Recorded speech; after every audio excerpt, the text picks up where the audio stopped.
Alas 5 medyo. Hindi, alas 5 lang. Nandito tayo. Baon di sak.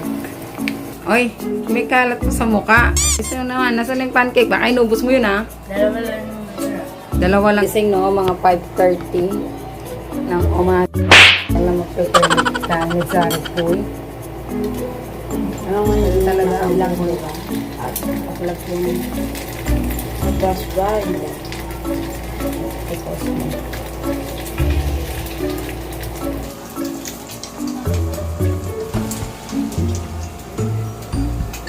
Siguro okay na to. Basta medyo crunchy. Tapos ibabalot natin sa may ano, yung seaweed. Anong baon mo? May rice, seaweed. Ang problema lang, maliit yata yung seaweed. Yeah.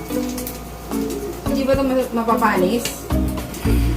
Pang Oh! mamayang tanghali? Ma'am, good morning. Parang may ganun eh. Sinabi sila.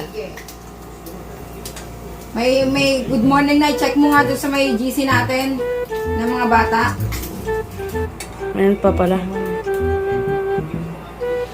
So, yan. Dalawang islas lang.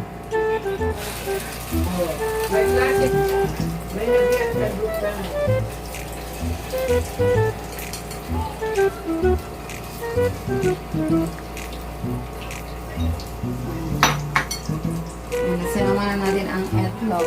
Yan, sinama na natin ang yan, walang lagayan ng kilikili. Ano? Oh, galit pa. Ayusin mo dahil hindi ka naman di ano. Di pukpok lahat. Pati pagsusuklay, ayusin mo. Bila mo italaga. Banda dun sa yung palos. Nasasanay ito sa ano yung laging inaayos. Ito eh, nakuha.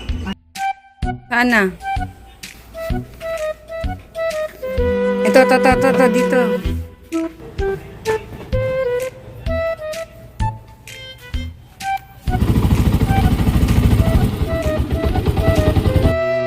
Tama pa natin ang schedule sa kung panghapon siya o pangumaga. Anong panghapon?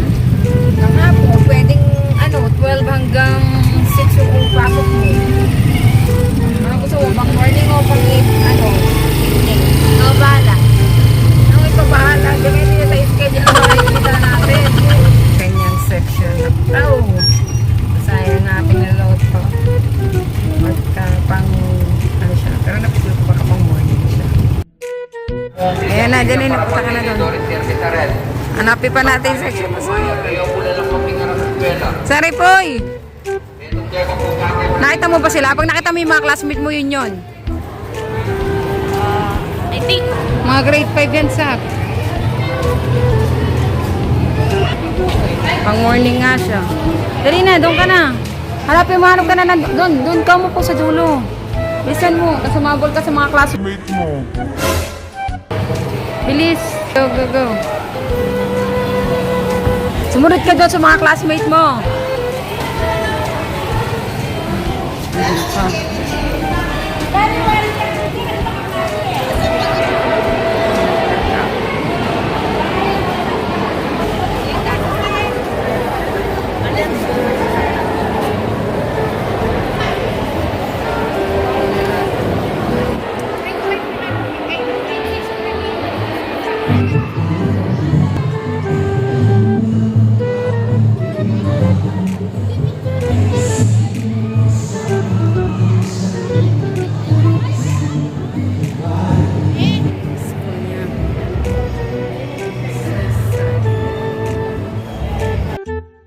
One eternity.